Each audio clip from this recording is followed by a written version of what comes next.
25 kan. Hadis tu kita ada baki sikit lagi kan. Baik.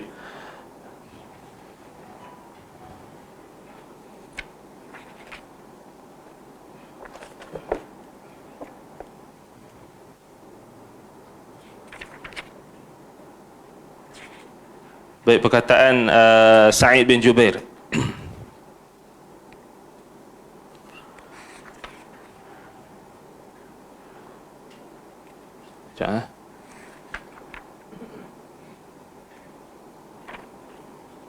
Baik, Sa'id bin Jubair lantas berkata, orang yang merujuk pada hadis yang dia dengar adalah orang yang berlaku baik.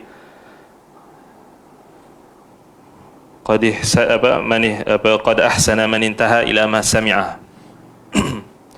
Kerana Husain bin Abdul Rahman, beliau telah mengamalkan hadis Nabi sallallahu alaihi wasallam.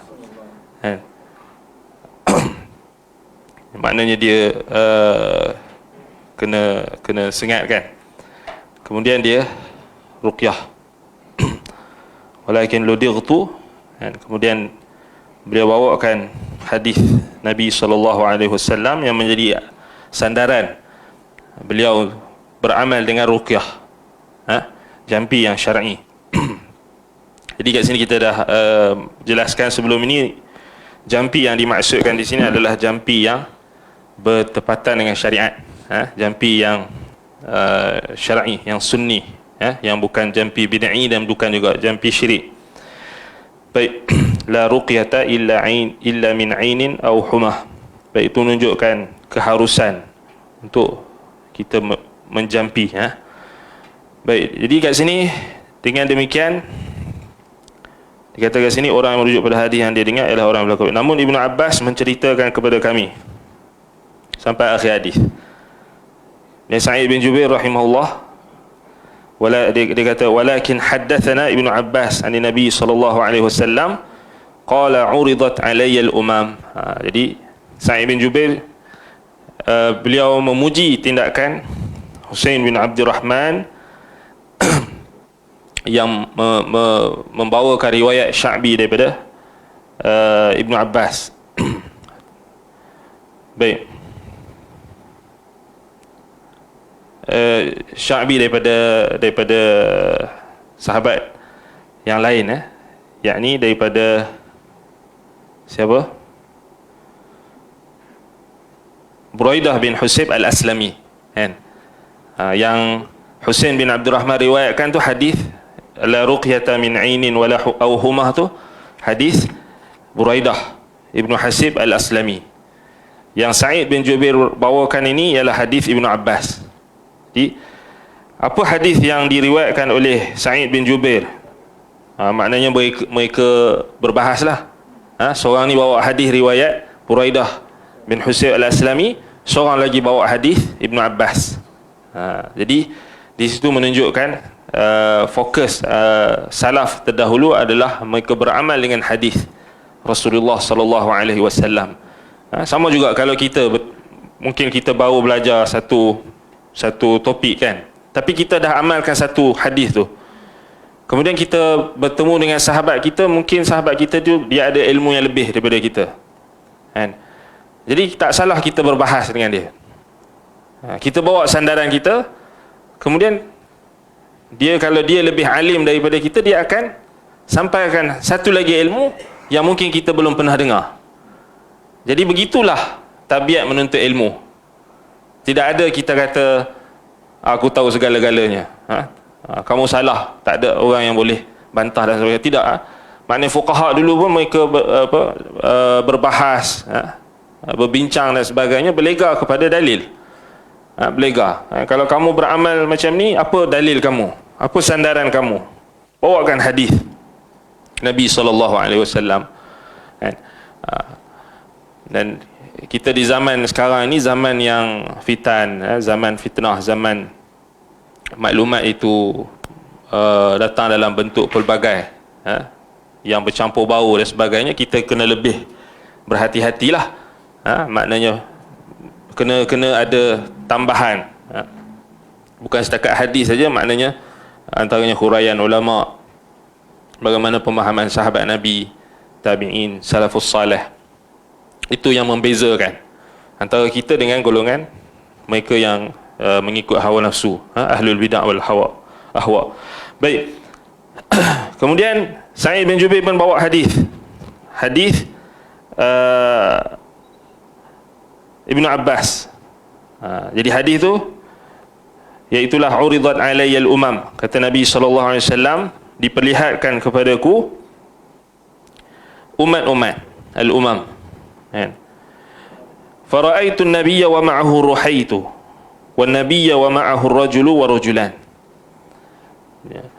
Lalu aku melihat seorang nabi dan bersamanya ada sekelompok kecil orang, dan aku melihat nabi dan bersamanya ada satu atau dua orang, ma'ahu rajulu wa rajulan. Dan aku melihat seorang lagi nabi tanpa disertai seorang pun, wan nabiyya laisa ma'ahu ahad, ada nabi yang tak ada pengikut pun, kan? Dan aku melihat ketika aku dalam keadaan seperti itu, tiba-tiba diperlihatkan kepadaku sekelompok besar manusia, lalu aku menyangka mereka itu umatku. Lalu dikatakan kepadaku, itu Musa dan kaumnya. Hadza Musa sallallahu alaihi wasallam wa qaumuh. Walakin unzur ila al-ufuq. Tapi lihatlah ke ufuk itu. Kata Nabi sallallahu alaihi wasallam, aku pun melihat ke ufuk dan ternyata di sana ada sekelompok besar manusia. Kemudian dikatakan kepadaku, lihatlah ke ufuk lainnya. Tiba-tiba di sana ada sekelompok besar manusia. Kemudian dikatakan kepadaku, ini adalah umatmu, dan bersama mereka ada 70,000 orang yang mereka masuk syurga tanpa hisab dan tanpa azab. Itu syahid hadis ini, kata Syekh Al-Utsaimin rahimahullah. Baik, dengan demikian Husain bersandar pada hadis tidak ada ruqyah kecuali untuk penyakit ain atau sengatan haiwan beracun. Hadis ini menunjukkan bahawa ruqyah untuk penyakit ain, sengatan dan haiwan berbisa itu memberikan manfaat, dan ini perkara yang sudah terbukti. Kerana sesungguhnya ruqyah dengan maksudnya haruslah, maksudnya harus. Sesungguhnya ruqyah dengan izin Allah bermanfaat untuk mengubati penyakit ain dan sengatan haiwan berbisa. Banyak orang membaca ruqyah pada orang yang terkena sengatan haiwan terbisa lalu ia sembuh. Seperti disebutkan dalam kisah seseorang yang diutus Nabi SAW dalam satu pasukan. Mereka kemudian meminta dijamu pada satu kaum, namun mereka menolak untuk memberi makan, jamuan, duyuf. Akhirnya pemimpin kaum tersebut disengat kalajengking. Mereka berkata, siapa yang boleh meruqyah? Sebahagian di antara mereka berkata, di antara rombongan tersebut ada yang boleh meruqyah. Mereka kemudian menghampiri satu pasukan itu dan berkata, apakah di antara kalian ada yang boleh meruqyah? Ya, tapi kami tidak meruqyah tanpa imbalan kambing, tanpa upah. Jawab mereka. Kaum itu berkata, baiklah, kami akan memberi kalian kambing, maknanya upah. Mereka memberikan sekawanan kambing kepada satu pasukan. Lalu salah satu dari anggota pasukan pergi, kemudian membacakan surah Al-Fatihah kepada pemimpin kaum yang terkena sengatan kalajengking. Dia membacakan Al-Fatihah sebanyak 3 kali atau 7 kali kepada pemimpin kaum itu. Lalu pemimpin itu pun bangun seakan terlepas dari suatu ikatan sehingga dia mendapat manfaat dari bacaan Al-Fatihah. Kerana itu Nabi SAW bersabda, wa ma yudrika annaha ruqyah, apa yang membuatmu tahu bahawa ia Al-Fatihah dapat dijadikan sebagai ruqyah. Ruqyah untuk penyakit ain juga bermanfaat. Baik. Jadi dekat sini hadis yang Syekh Utsaimin bawa ni hadis yang lain. Cerita apa dia? Panjang dia dalam riwayat Imam Al-Bukhari. Imam Al-Bukhari letak dalam kitab Al-Ijarah. Kitab Al-Ijarah. Babun ma yu'ti fi ruqyah.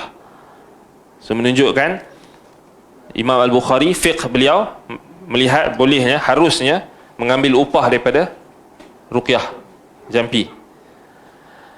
Dan Imam Muslim dalam Kitabus Salam, babun jawazu akhdhil ujrah ala ruqyati bil Quran. So Imam Muslim letak dalam Kitabus Salam An-Nawawi letakkan dalam bab harusnya mengambil upah atas membaca jampi dengan Al-Quran. Itu dalam Sahih Muslim, hadis Abu Sa'id Al-Khudri. Baik. Tetapi kita kena faham hadis ini, lepas pada sahabat tadi dia ruqyah, dia hanya ambil, sebenarnya ulama bahaskan lagi, dia hanya ambil hak duyuf.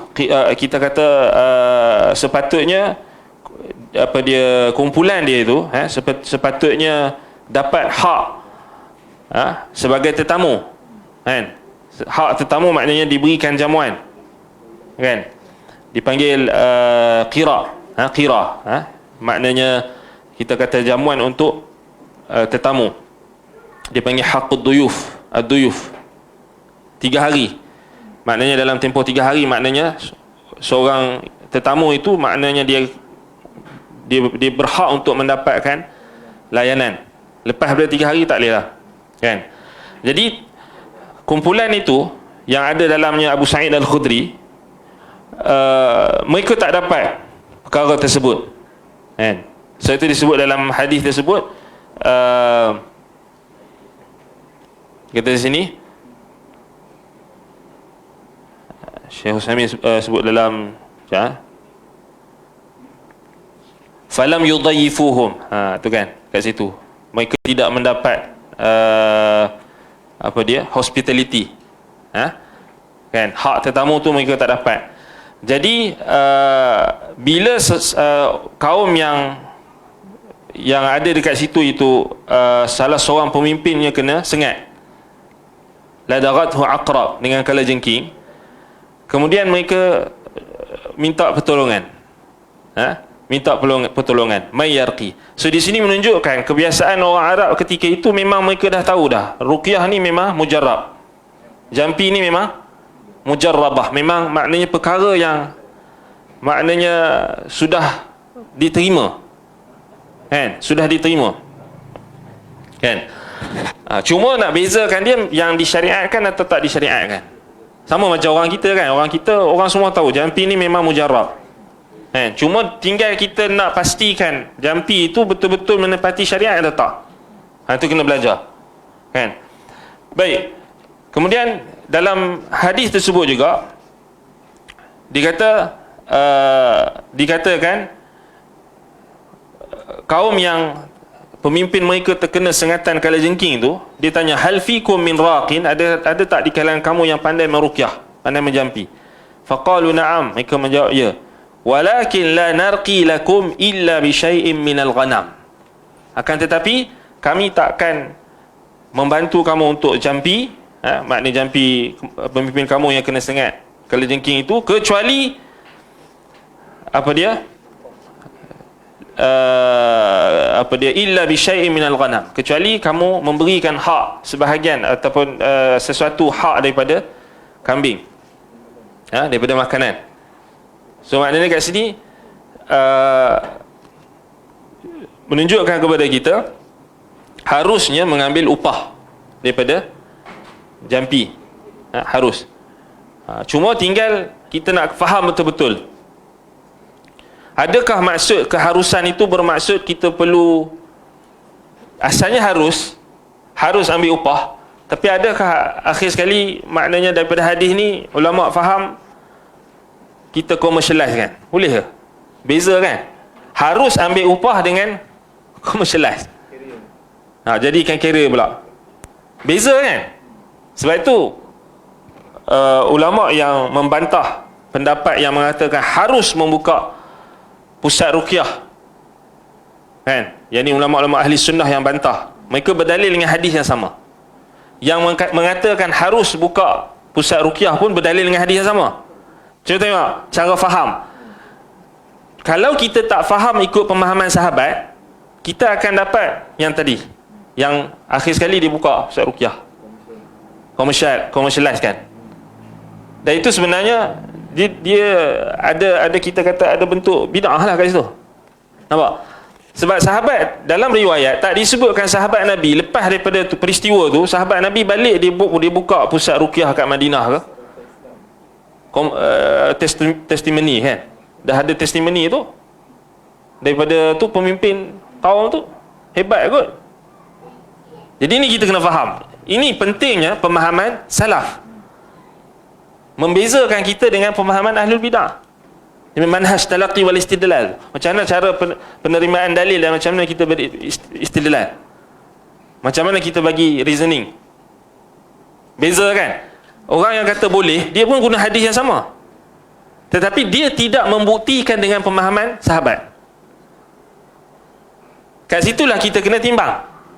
Jadi kita nak selamat, kita nak ikut yang pemahaman orang kemudian ke ataupun sahabat? Sahabat lah. Maknanya lepas tu tak ada riwayat kata harus, maknanya untuk diluas-luaskan. Dulu ada orang yang dia bawakan satu fatwa daripada, tak salah, Lajnah Daimah. Dia kata ada fatwa daripada Lajnah Daimah yang kata harus untuk buka Ustaz Ruqyah, Ustaz Rawatan. Dibawalah teks fatwa daripada Lajnah Fatwa, bukan, dia sebenarnya dia ambil daripada Islam QA. Tapi bila anda check balik, anda cross check laman web Islam QA tu, fatwa tu sebenarnya dia ambil di luar konteks. Sebab tu tak boleh kita 100% bergantung pada Islam QA tu. Dia kena rujuk kepada ahli ilmu juga. Sebab dalam laman web tu disebut harus. Kemudian dibawakan satu fatwa daripada Syekh bin Baz rahimahullah. Bila anda cek balik, fatwa Syekh bin Baz tu sebenarnya konteks dia lain. Yang bertanya tu seorang imam masjid. Dia kata dia buta rasanya. Imam masjid tu buta, macam itulah lebih kurang. Dia OKU. Dia kata ada orang datang ke masjid, kemudian orang minta dia tolong ruqyah, kemudian bagi upah. Apa hukum dia? Haruslah. Jadi, tetapi dalam laman web tu, dia nukilkan fatwa tu luar konteks. Sebab dia nak, mungkin orang yang buat, orang yang tulis fatwa tu pun kita kena hati-hati juga kan. Mungkin dia nak mengharuskan perkara yang mungkin dia buat, ataupun dia terkeliru dan sebagainya. Itu boleh jadi kan. Sebab tu kena double check kalau rujuk laman web. Yang famous sekali pun tak kira. Lebih-lebih lagi kalau isu yang baru, kita rujuk laman web tu dah lama, 10 tahun yang lepas, itu pun bahaya. Banyak orang dia Google kan, dia Google dia dapat lah, tapi itu sebenarnya isu yang lama. So isu yang baru kadang-kadang diperlukan kepada penelitian yang lebih kan. Sebab kita tengok sekarang ni dah 10 tahun lepas, kita dah ada macam-macam teknologi. Sekarang ni dah ada dengan AI lagi, dengan apa lagi. So mestilah ada benda-benda yang perkara yang kita perlu teliti lebih. Apa lagi contoh? Contoh yang anda nak tekankan juga, macam contoh aplikasi semakhadis.com. Baik, anda tak nafikan usaha yang bagus daripada mereka yang membangunkan perisian ataupun aplikasi semakhadis.com tu, sebab dia adalah satu aplikasi yang memudah cara kan orang awam untuk merujuk status hadis. Tetapi still kena berhati-hati. Masih lagi kita kena rujuk kepada ahli ilmu. Sebab ada hadis sebenarnya dia bukan hadis, dia athar daripada tabi'in. Bila dia dinisbahkan kepada Nabi SAW, disandarkan kepada Nabi SAW, maka disitulah dia dihukum palsu. Dia technically, bila orang awam cari terjemahan hadis tu, dia dapat hadis tu ataupun asar, tapi dalam tu dia tulis hadis kan, sebab dia semak hadis kan, dia kata hadis palsu. Kemudian orang awam yang dia bergantung dengan satu capaian yang dia dapat, dia terus ingat itu palsu. Sedangkan lafaz itu sebenarnya asar yang sahih daripada tabi'in. Nampak? Itu yang menyebabkan berlaku banyak salah faham. Sebab tu kita kena ingat kan. Kalau cek banyak palsu Ustaz. Kalau cek dia memang banyak palsu. banyak palsu. Sedangkan kalau kita buka dalam kitab-kitab ulama, asar tu ada. Contoh macam dalam Ighathatul Lahfan, Imam Ibn Qayyim bawakan riwayat tentang asar daripada Qatadah tentang iblis setelah diturunkan ke bumi, setelah dilaknat oleh Allah SWT, maka ada permintaan ataupun ada pertanyaan iblis dengan Allah Ta'ala tentang apa makanan aku, di mana tempat duduk aku. Kemudian ada jawapan dia. Ibnul Qayyim rahimahullah ta'ala, beliau bawakan asar tersebut, kemudian beliau sokongkan dengan semua dalil daripada Quran dengan Sunnah. Maknanya makna asar tu sahih, cuma dia jadi masalah bila kita sandarkan kepada Nabi. Situ memang kena strict. Faham tak? Situ memang kena strict. Kat situ okey, anda setuju dengan aplikasi tu, semahdis.com. Cuma penjelasan tu perlu.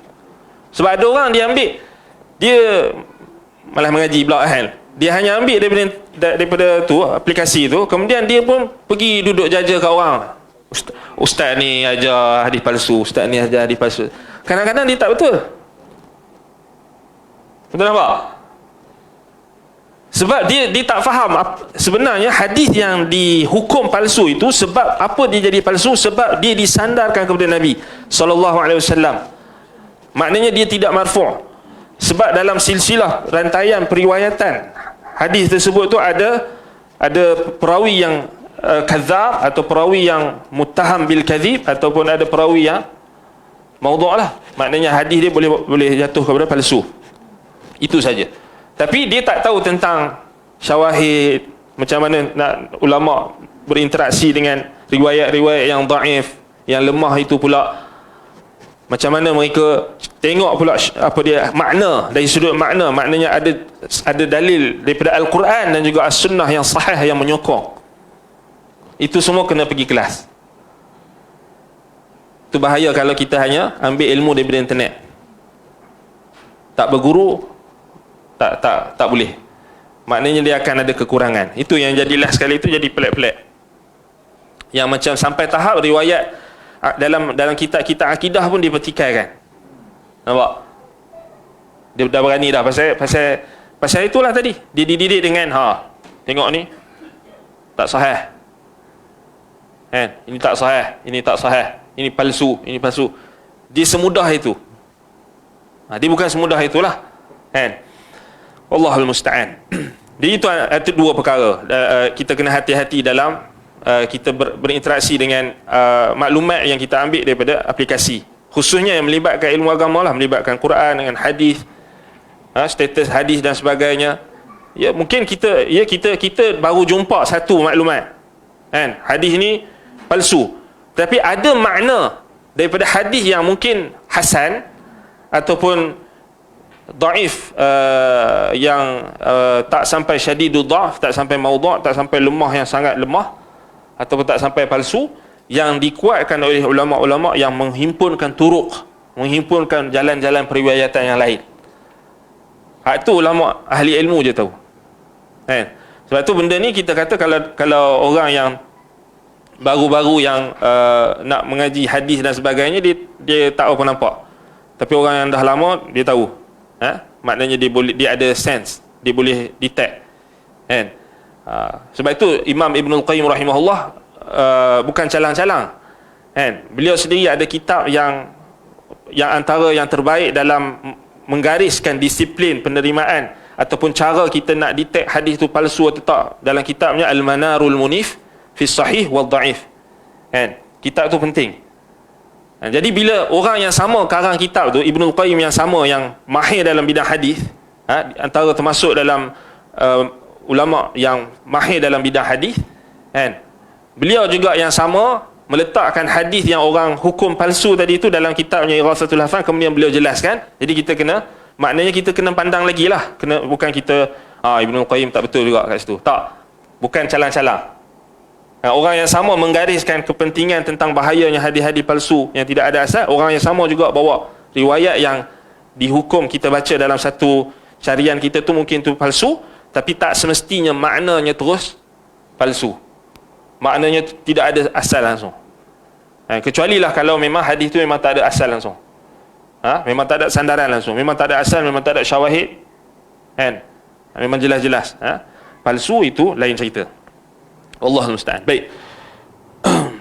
Jadi disebutkan lagi oleh Syekh di sini,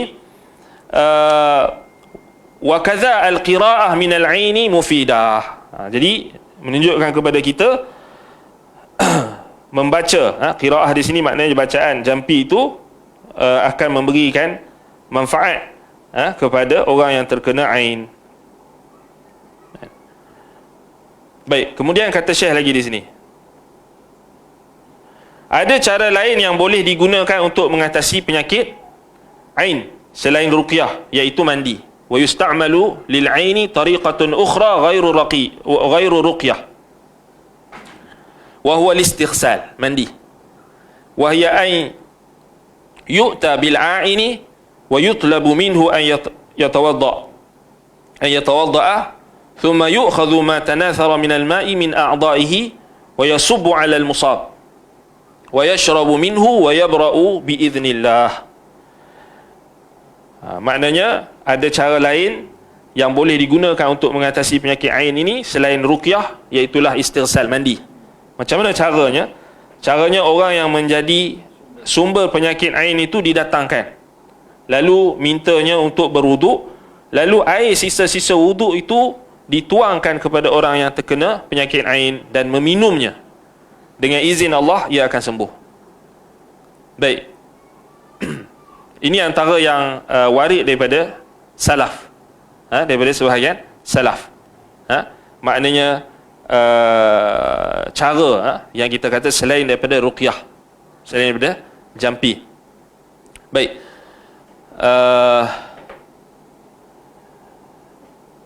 Dia punya hikmah dan sebagainya itu mungkin kita kena perhatikan lagi. Apa hikmahnya dan sebagainya itu mungkin ada kajian ulama.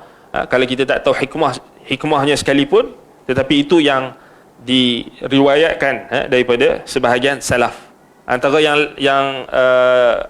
yang perkara yang diamalkan oleh golongan salaf, contoh macam penggunaan daun sidir dalam nak mengubati sihir, kan? Itu semua memang tak ada dalil dari sudut dari sudut maknanya suruhan ataupun perintah daripada Nabi SAW, tetapi dia adalah kita kata tajribah, maknanya yang maknanya pengamalan yang dilakukan oleh sebahagian salaf, dan benda itu mujarab, dan benda itu tidak ada, perkara itu adalah maknanya ijtihad daripada ulama salaf, daripada tabi'in, yang mana dia tidak ada perkara-perkara yang berlawanan dengan syariat. Dia tidak ada perkara yang bercanggah dengan syariat. Maknanya harus. Kat situ ulama bahaskan, adakah perubatan ni tauqifi ataupun dia terbuka, dia ijtihad. Sebahagian ulama kata maknanya yang kita berhenti pada apa yang perlukan kepada nas, maka kita berhenti pada nas. Tapi ada perkara yang mujarrabah, maknanya diserahkan kepada tajribah. Yang penting dia punya guideline dia mestilah tidak ada perkara-perkara yang menyanggahi syariat.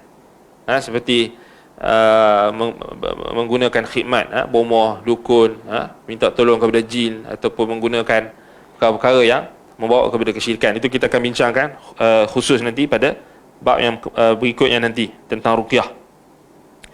Baik. Terkait orang yang kata dari segi wa hunaka tariqatun ukhra wa la mani'un minha aidan wa hiya an yu'khadha shay'un min shi'arihi ay ma yali jismihi min athiyab kath-thawi wat-taqiyah was-sirwal wa ghayriha aw at-turab idha masha alayhi wa huwa ratabun wa yasubbu ala dhalika ma yarushu bihi al-musab aw yashrabuhu wa huwa mujarrabun. Satu lagi cara yang tidak terlarang, la mani'a aidan minha aidan, maknanya tidak terlarang, iaitu sebahagian dari benda yang melekat di tubuh sumber penyakit ain itu, orang yang menjadi sumber penyakit ain itu diambil, seperti baju, dekat sini taqiyah, dia punya kopiah ke, ataupun dia punya seluar, sirwal atau yang lainnya. Atau boleh juga tanah yang dijijak jika tanah tersebut basah, kemudian dituangkan dengan air, kemudian dipecikkan atau diminumkan kepada orang yang terkena penyakit ain. Cara ini mujarab. Baik. Jadi tak ada istilah renjis halau jin ke apa kan? Tak ada kan? Maknanya yang ada, maknanya ruqyah ataupun mandi kan? Ataupun apa dia, dituangkan air kemudian dipecikkan kan? Baik.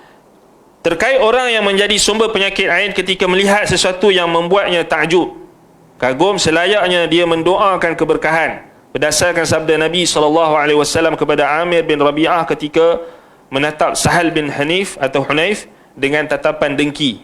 Ini berlaku pada sahabat kan? Maknanya benda ni berlaku pada sahabat. Sebab tu kata Syekh di sini, wa ammal a'in fayanbaghi idza ra'a ma yu'jibuhu an yubarrika alayh, liqauli Nabi SAW bi Amir bin Rabi'ah lamma 'ana Sahl bin Hunayf halla barakta alayh. Apakah engkau tidak mendoakan keberkahan kepadanya? Ay qulta barakallahu alayka atau barakallahu fika, barakallahu alayka. Maknanya kalau kita, ini prevention, ini wiqayah.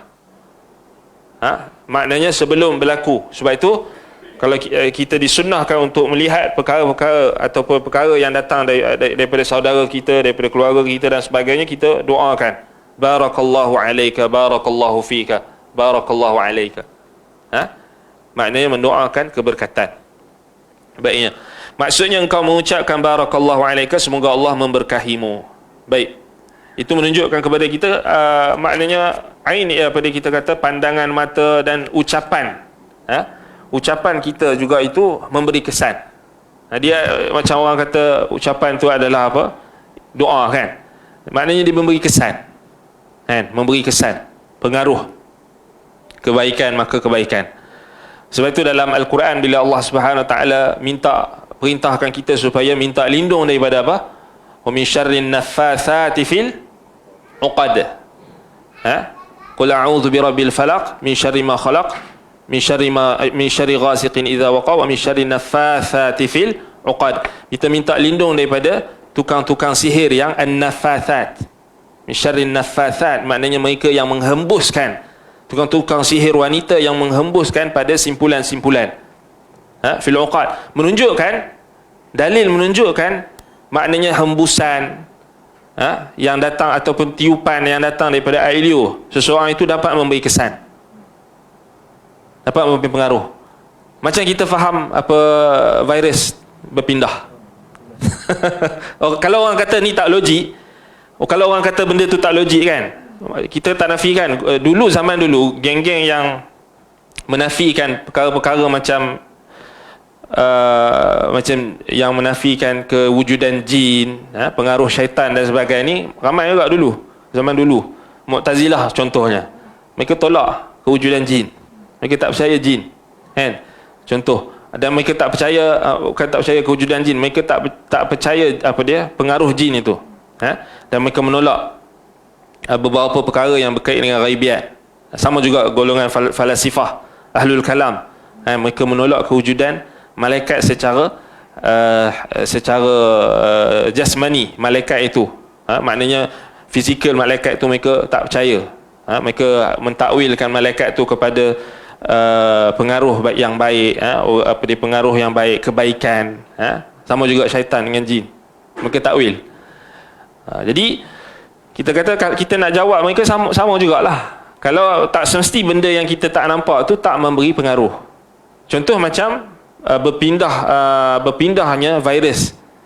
Macam dulu COVID-19 kita pun tak nampak.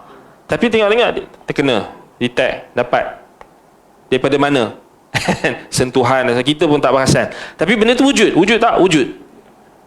Jadi ini antara perkara apa dia, ghaibiat lah, termasuk juga dalam pengaruh-pengaruh penyakit yang Nabi SAW sampaikan. Ini bukan benda tu tak masuk akal, masuk akal. Macam dalam Quran kan, maknanya sebut tentang min syarrin naffatsati fil 'uqad kan, maknanya hembusan-hembusan yang dihembuskan oleh tukang-tukang sihir wanita kepada simpulan-simpulan al-'uqad, simpulan-simpulan. Baik, itu menunjukkan adanya perkara-perkara yang sama seperti dengan itu, seperti sama juga macam ain yang dapat memberi pengaruh yang buruk, tetapi semuanya itu berlaku dengan izin Allah. Kan? Baik. Perkataan Sa'id bin Jubair, qauluhu walakin haddathana Ibnu Abbas, namun Ibnu Abbas menceritakan kepada kami. Jadi orang yang mengatakan di sini adalah Sa'id bin Jubair, kerana dia anak murid Ibnu Abbas radhiyallahu anhuma. Baik. Sabda Nabi SAW, uridat alayya al-umam, telah diperlihatkan kepadaku umat-umat, telah dibentangkan kepadaku, telah diperlihatkan kepadaku umat-umat. Baik, yang memperlihatkan umat-umat kepada Nabi SAW adalah Allah. Yang tampak jelas bahawa ini sepertinya terjadi dalam mimpi. Kata Syekh Utsaimin, wa hadza fil manam fima yadhhar. Ini diambil daripada Al-Hafidh Ibn Hajar Al-Asqalani rahimahullah dalam Fathul Bari. Lihat Fathul Bari dalam bab yadkhulu jannata 70,000 kitab ar-riqa. Al-umam adalah bentuk jamak dari ummah, iaitu umat-umat para rasul. Jadi diperlihatkan Nabi dalam mimpi. Siapa yang memperlihatkan? Allah. Kalau kita tengok, ada juga pendapat sebahagian ulama yang menyebutkan adanya malaikat yang diwakilkan untuk menjaga mimpi manusia. Ulama berdalilkan dengan hadis lammatul malaikah dengan lammatul syaitan dalam hadis At-Tirmizi. Maknanya setiap manusia ni ada syaitan dan ada malaikat yang mendampinginya.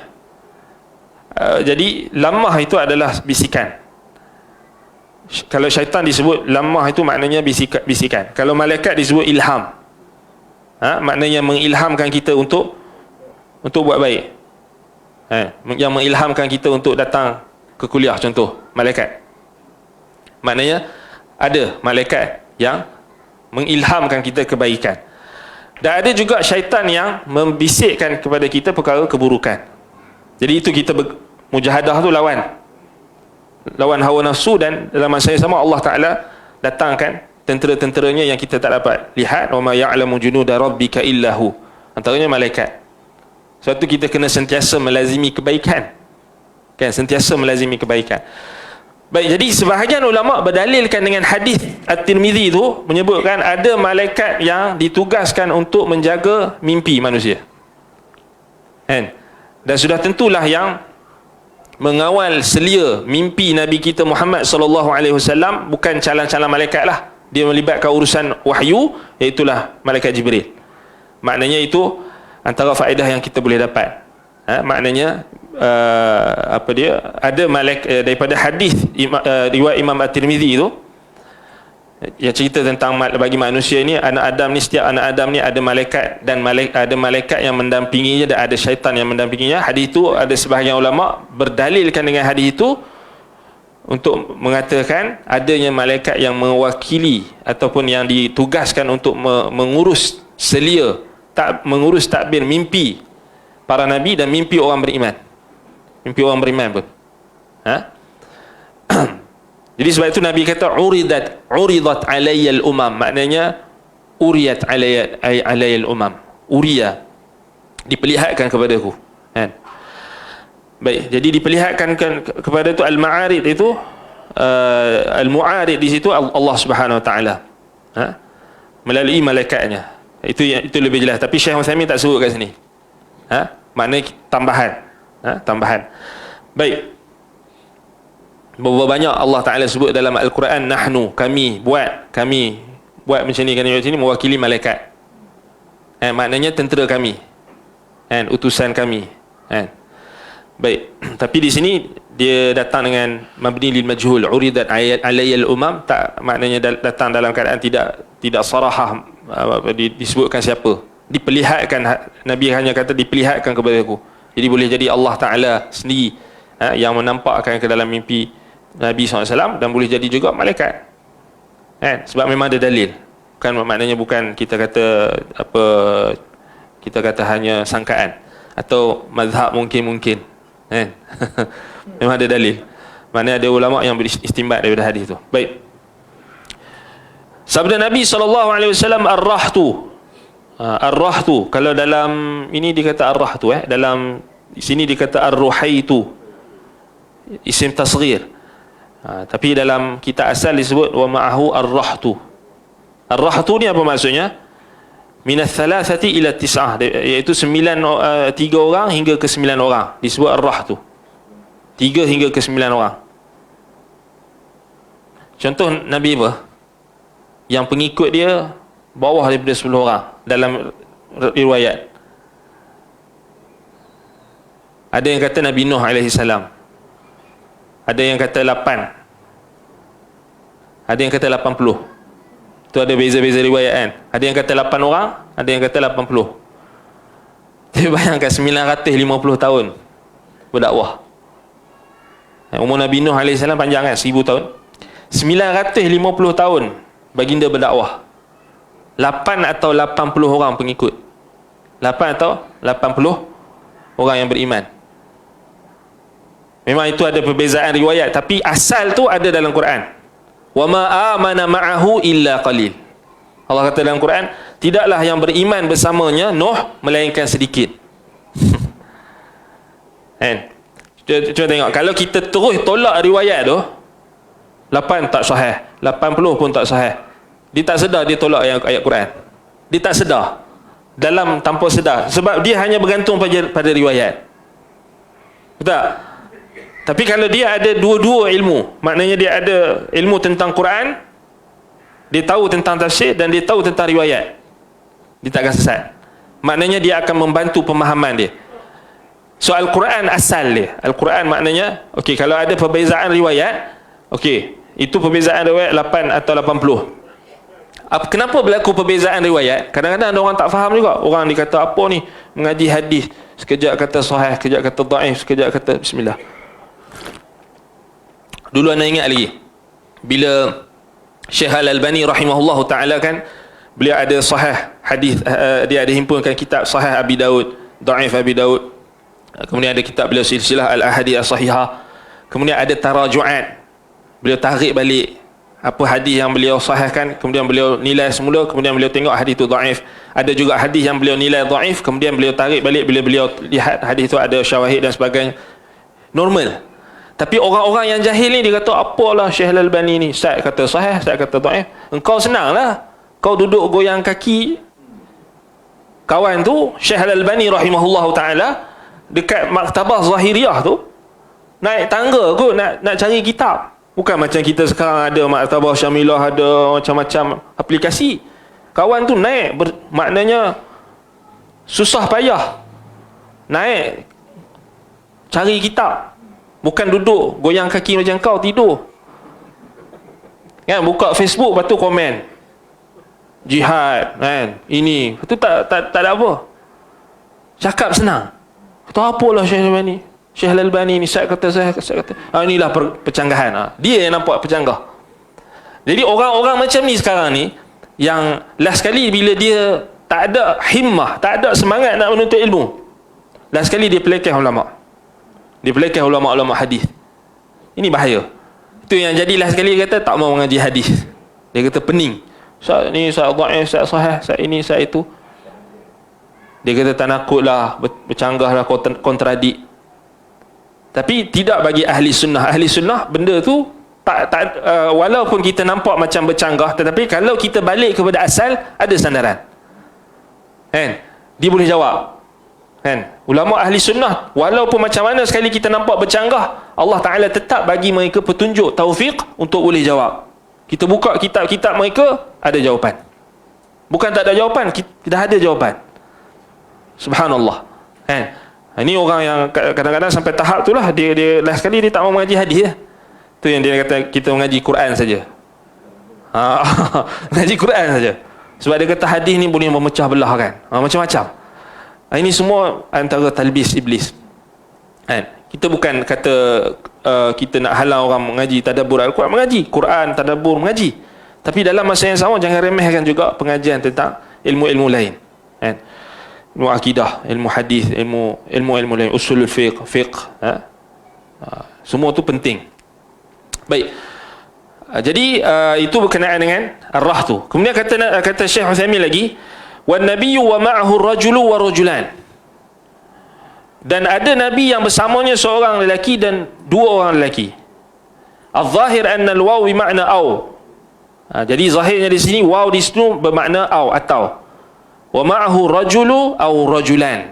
Bersamanya seorang lelaki atau dua orang lelaki.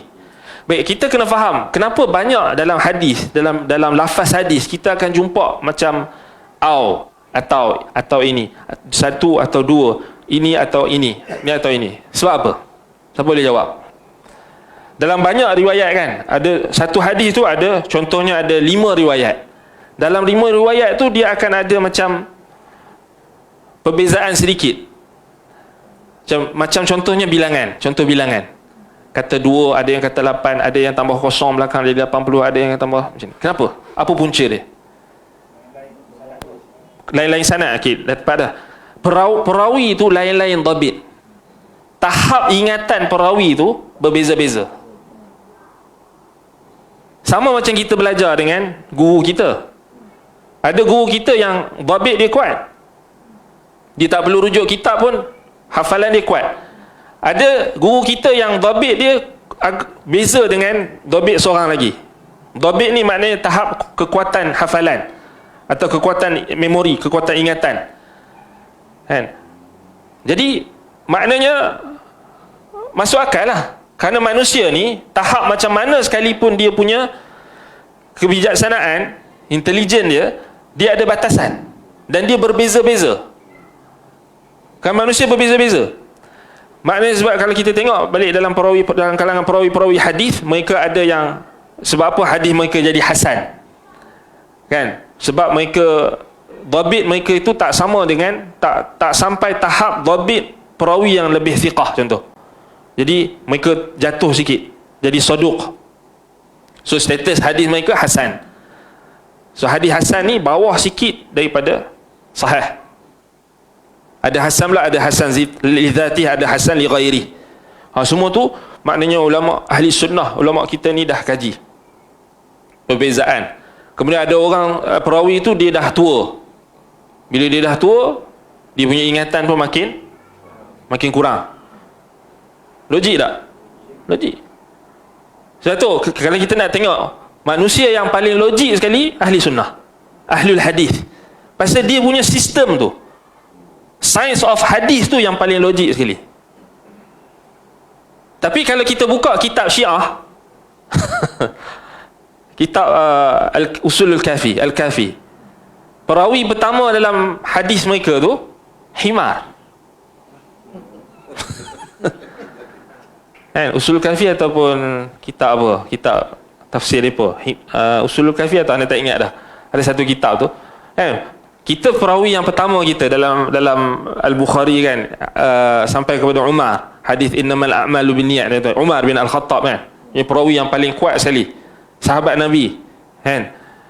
Depa yang awal-awal himar. Keldai.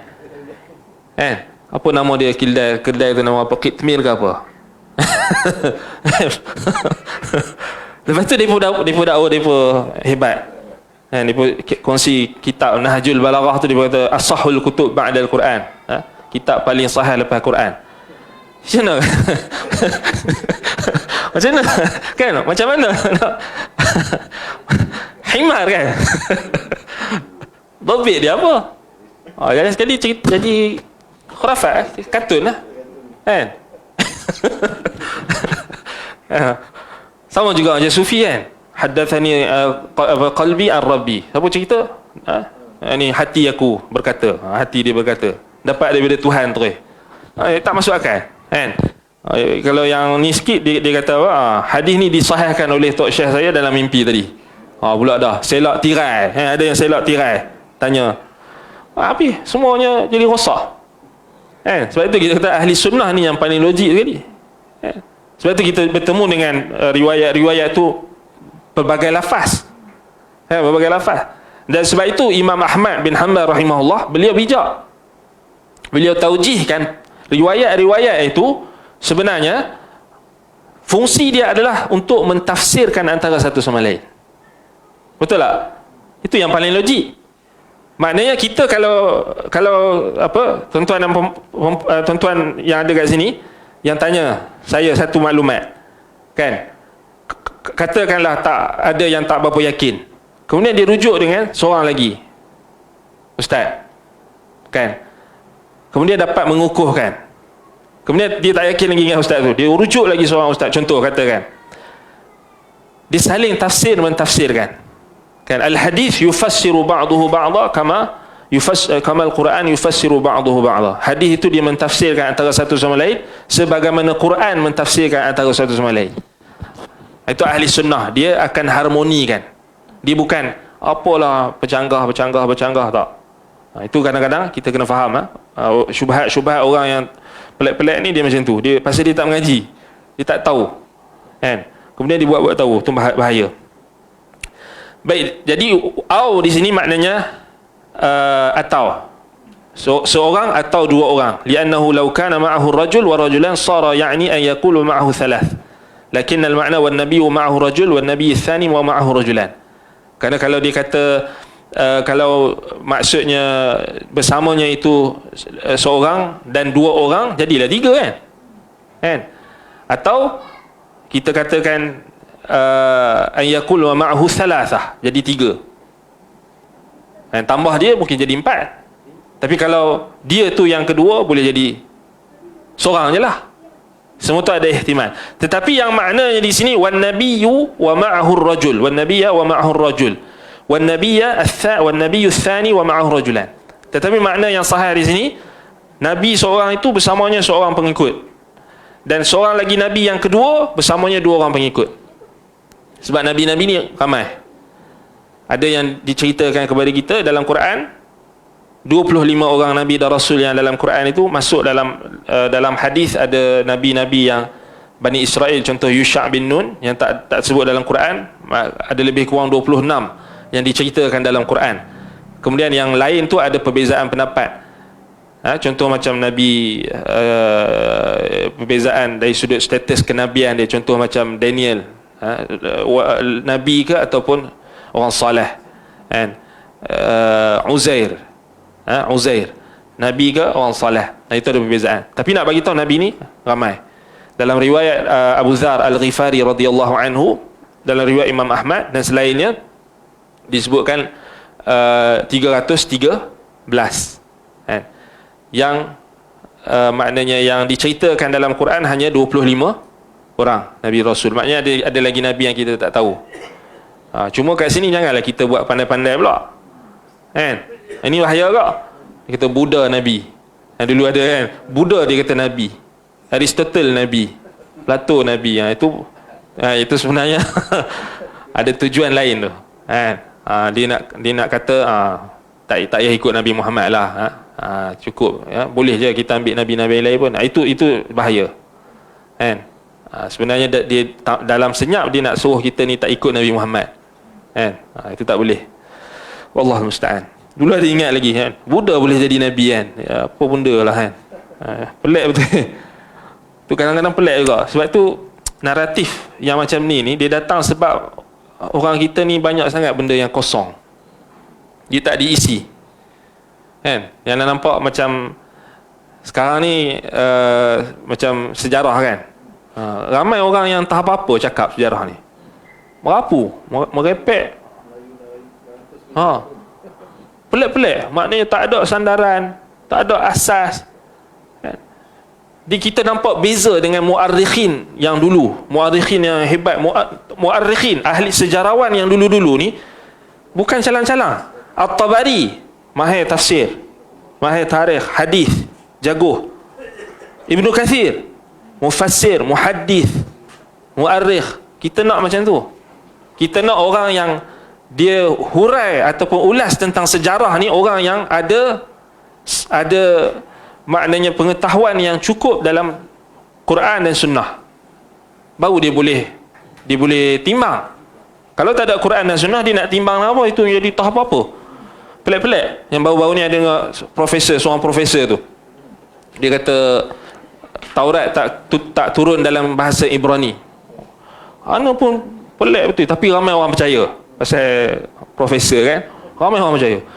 ana garu kepala, ana kata, ish, mana kitab dia rujuk ni? Ana cubalah cek kuat ada ke pendapat daripada, tak ada. Tak ada.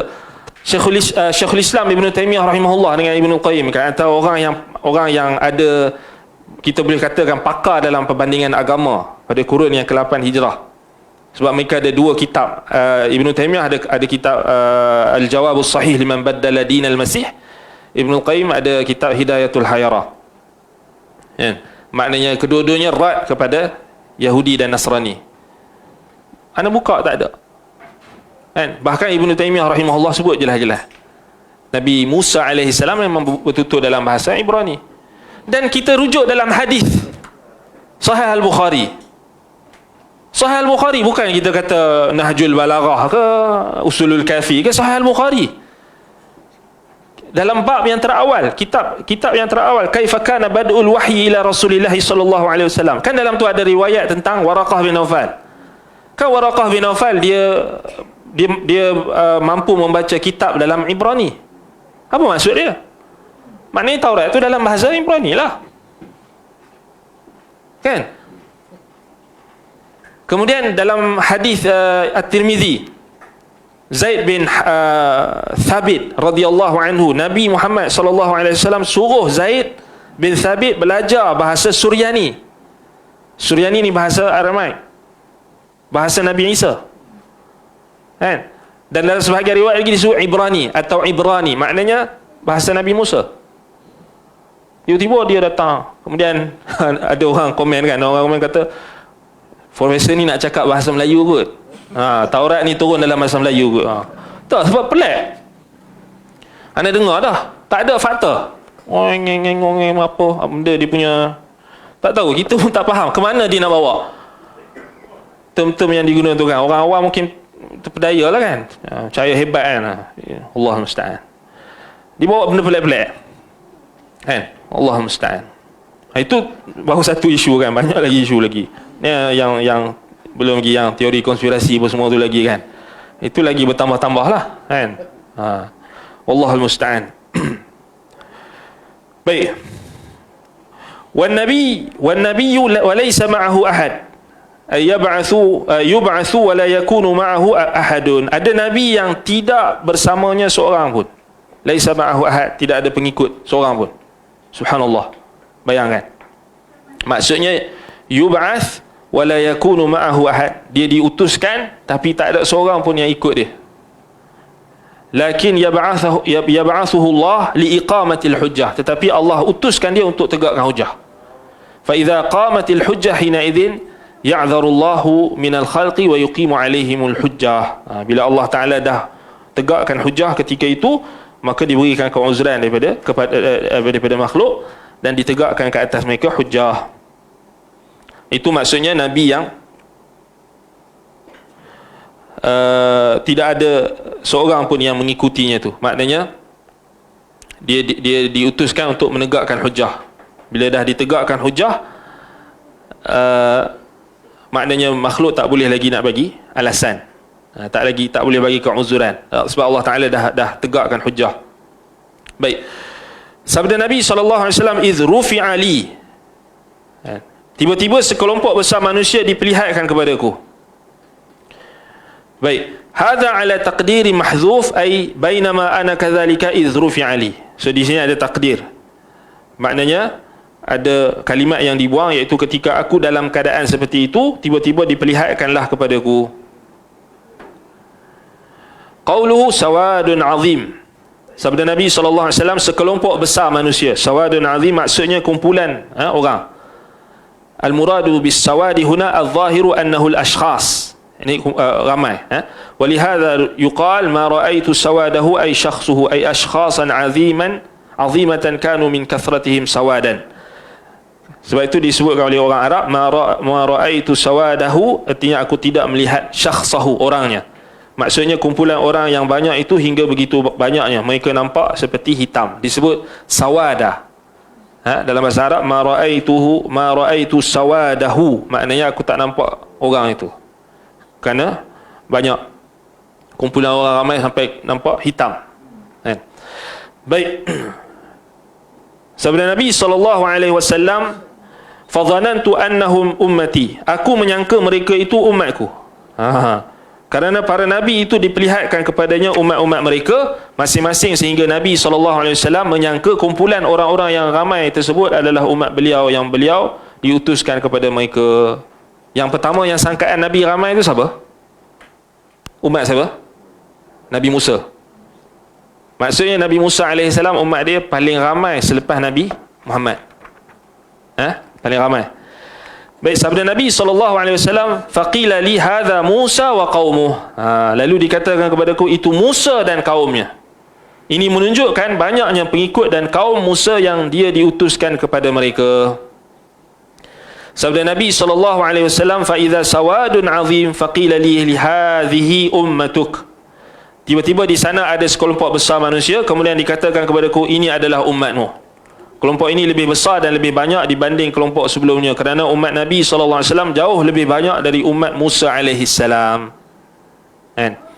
Sabda Nabi SAW, yadkhulunal jannata bighairi hisabin wala azab, mereka masuk syurga tanpa hisab dan tanpa azab. Maksudnya mereka tidak akan diseksa dan tidak dihisab, sebagai kemuliaan bagi mereka, karamatan. Zahirnya mereka tidak diseksa baik di kubur ataupun setelah kiamat. Subhanallah. Wala azab tu maksudnya termasuk di dalam kubur.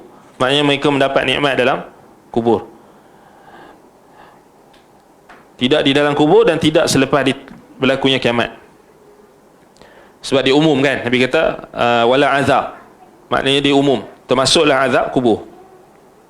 Maknanya dia bukan setakat azab di akhirat. Azab di maknanya dalam neraka. Thumma nahadha. Okay. Kemudian sambungan hadis tu kan. Kemudian kalau kita ikut yang terjemahan tu, balik pada hadis. Kemudian setelah itu Nabi pun berdiri lalu masuk ke dalam rumah baginda. Lalu orang-orang yang ni sahabat-sahabat pun membincangkan mereka yang masuk syurga tanpa hisab dan tanpa azab itu. Subhanallah. Fadakhala manzilahu fakhadha an-nasu fi ulaika alladhina yadkhuluna al-jannata bighairi hisab wala azab. Sahabat-sahabat ni bila dengar hadis tu, sahabat-sahabat ni pergi cari benda yang pelik-pelik ke? Tak pergi cari macam mana nak sampai syurga, nak cari neraka tu macam mana, nak cari dajjal ke, nak cari benda pelik-pelik ke? Tak kan? Buat teori pelik-pelik ke? Tak. Sahabat tanya siapa yang mereka berbincang, siapa yang masuk dalam syurga tanpa hisab, tanpa azab tu. Subhanallah. Maknanya mereka bincang tentang tauhid. Betul tak? Bukan bincang tentang benda yang tak, maknanya tak ada asas, tak ada sandaran. Mereka bincang untuk beramal. Betul? Untuk beramal. Baik. Siapa mereka? Sebahagian di antara para sahabat berkata, mungkin mereka itu orang-orang yang bersahabat dengan Nabi SAW. Faqala ba'duhum fala'allahum alladhina sahibu Rasulullah SAW. So ini satu sangkaan. Atau mungkin sahabat Nabi 70,000 tu semua yang bersahabat dengan Nabi. Baik. Wa qala ba'dhum fala'allahum alladhina wulidu fil Islam fala yushriku billahi syai'a. Yang ni dah dekat dah jawapan dia. Kan? Boleh jadi sebahagian lagi kata mungkin mereka itu orang-orang yang lahir dalam Islam dan mereka tidak mensyirikkan Allah dengan sesuatu apa pun. Ni dah dekat dah dengan jawapan yang tepat. Kan? Kalau 10 markah, yang ni dah dapat 5 ataupun 8, 9 dah dapat. Cuma tak tepat. Tengok sahabat kan, berbeza-beza pemahaman mereka. Ini menunjukkan sahabat tu berbeza-beza pemahaman mereka.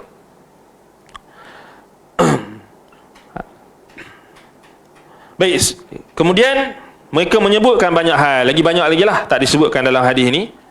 Mereka sebutkan yang selainnya. Lalu Rasulullah SAW pun keluar menemui mereka, lalu mereka mengkhabarkan kepada baginda. Lalu baginda bersabda, mereka itu orang-orang yang tidak meminta diruqyah, tidak melakukan tatayyur, yakni percaya kepada sial kerana melihat burung atau perkara yang lainnya, tidak minta untuk dikai, yakni mengubat dengan meletakkan besi panas pada luka. Wa ala rabbihim yatawakkalun, dan mereka hanya bertawakal kepada Rabb mereka. Kai ni maknanya macam kalau kita tengok zaman dulu-dulu kan, orang perang dan sebagainya, kalau dia cedera dan sebagainya, pedang tu dia akan panaskan, kemudian dia nak maknanya dia nak tutup kita kata kecederaan dia itu dengan menggunakan api yang dipanaskan dengan besi. Selalunya dia akan guna pedang lah ataupun dengan besi. Kai, itu kai. Hukum dia harus, tetapi bila ulama bahaskan dia jadi makruh. Kalau dalam konteks kita kata dia riwayat ni, maknanya dia dimakruhkan. Makruh kat situ maksudnya makruh tanzih, kan? Tetapi kalau dalam perang tu, maknanya kalau tak ada dah pilihan itu, maknanya diharuskan, diharuskan. Tidak diminta dikai. Baik, perkataan Ibnu Abbas radhiyallahu anhuma, lalu orang-orang memperbincangkan mereka yang masuk syurga tanpa hisab dan tanpa azab. Perbicaraan mereka ini dimaksudkan untuk mengetahui kebenaran, baik dari sisi teori maupun praktik, agar mereka termasuk di antara mereka yang masuk syurga tanpa hisab dan tanpa azab. Maknanya ilmu akidah ini ada dua sisi. Pertama teori dan kedua amali. Ilmi, amali. Teori, ilmi. Amali, praktikal. Dan kita kena faham, bila kita mengaji akidah ni, kita kena faham, dia bukan, bila kita mengaji akidah ahli sunnah, akidah salaf ni, dia bukan terbatas pada teori semata-mata. Dia seiring teori dengan praktikal, kan? Ilmi dan amali. Ini keistimewaan akidah salaf. Tapi kalau kita bincang akidah ahli kalam, dia teori je. Betul tak? Tidak, ini gini. Lepas tu tak tahu nak buat apa. Betul kan? Cuba saya dengar ahli kalam bincang, apa benda kita tak tahu, kan? Akhir sekali dia tolak Quran dengan hadis. Itu dia punya amalan dia. Bahaya tu. Tak tahu nak praktik apa, kan? Perbincangan dia teori semata-mata. Tapi berbeza dengan akidah ahli sunnati wal jamaah, teori dan amali, ilmi dan amali, kan? Hatta ulama bahaskan tentang khabar, kan? Yakni riwayat dalam Al-Quran, Allah Ta'ala ceritakan umat-umat terdahulu, kisah umat-umat terdahulu, kisah para nabi. Mereka memperjuangkan tauhid, mereka memperjuangkan akidah yang sahih, berhadapan dengan kaum musyrikin, berhadapan dengan musuh-musuh Allah, pun membawa faedah imaniyah, faedah untuk beramal. Walaupun kita nampak perbahasan tentang kisah Nabi, kan, apa sisi akidah dia? Sisi akidah ni maknanya dari sudut teori dan amali. Teori maknanya kita, teori ni dari sudut kisah-kisah dalam Al-Quran ni, dia akan membentuk pola pemikiran kita, kan? Cara kita berfikir. Sebab itu penting, maknanya benda tu kita kena beriringan. Macam sebab apa orang mudah percaya cerita-cerita khurafat, cerita-cerita pelik-pelik ni? Sebab kurang pendedahan tentang akidah ahli sunnah tu dari sudut khabar. Dari sudut khabar ni macam kisah-kisah Nabi dan sebagainya itu, kisah tentang malaikat, kisah tentang jin yang sahih itu kurang. Mereka kurang mendapat pendedahan. Sebab yang banyak mereka dengar yang karut-marut, yang khurafat dan sebagainya, kan? Sebab tu kita kena tengok dari sudut dakwah, kan? Dari sudut dakwah, benda tu kita jangan biar dah kita tahu kalau geng-geng khurafat ni yang paling suka cerita bab sejarah. Lepas tu kita pun cakap tak perlu cakap isu tu, kan? Macam contoh isu tentang Palestin, kan? Yang banyak nampak terkehadapan ni geng-geng Syiah, banyak nampakkan dia orang kena perjuangkan. Tu kita hanya hentam dia orang, tapi kita tak gunakan wasilah yang sama untuk sampaikan sunnah, untuk sampaikan kebenaran, kan? Kisah-kisah yang pelik-pelik yang orang duk cerita, kemudian yang datang teori-teori konspirasi, sebab media kita gagal untuk cover topik, kan? Media, maknanya kita dah ada ahli sunnah, dah ada media yang banyak, tapi kita tak ada, maknanya tak ada usaha yang lebih spesifik. Akhir sekali kita dapat maklumat, dia punya fakta tu dah betul, tapi cara pandang dia, sudut pandang tu salah, kan? Itu yang jadi last sekali orang tipu kita, kan? Buat orang putih buat game Assassin's Creed tu Wira, kan? Hero. Kita pun, orang pun percaya.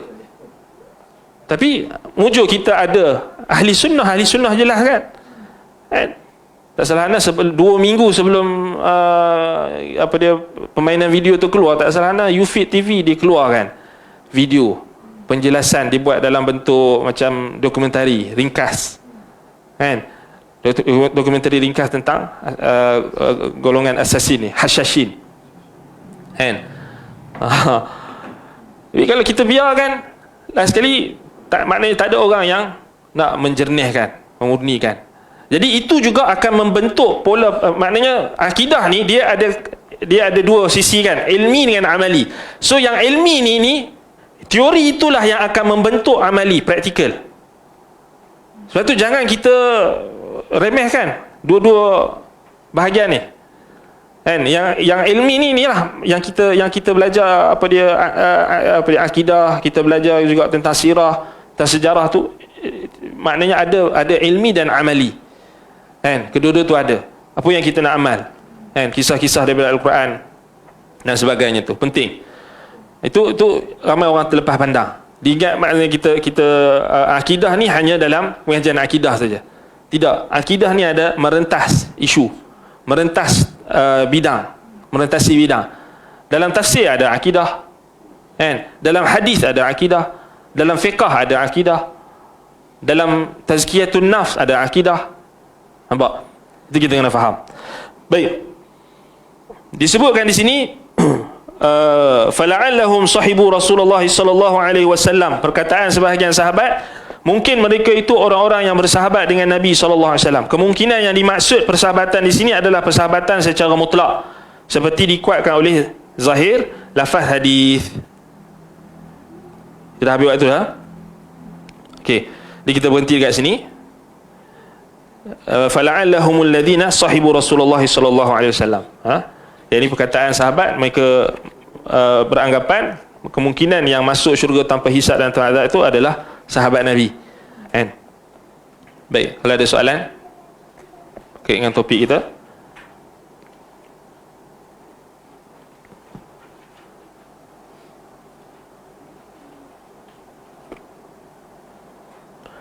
Baik, نكتفي بهذا القدر. أقول قولي هذا وأستغفر الله لي ولكم. سبحانك اللهم وبحمدك أشهد أن لا إله إلا أنت أستغفرك وأتوب إليك.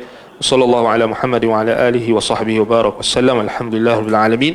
السلام عليكم ورحمة الله وبركاته. بسم الله.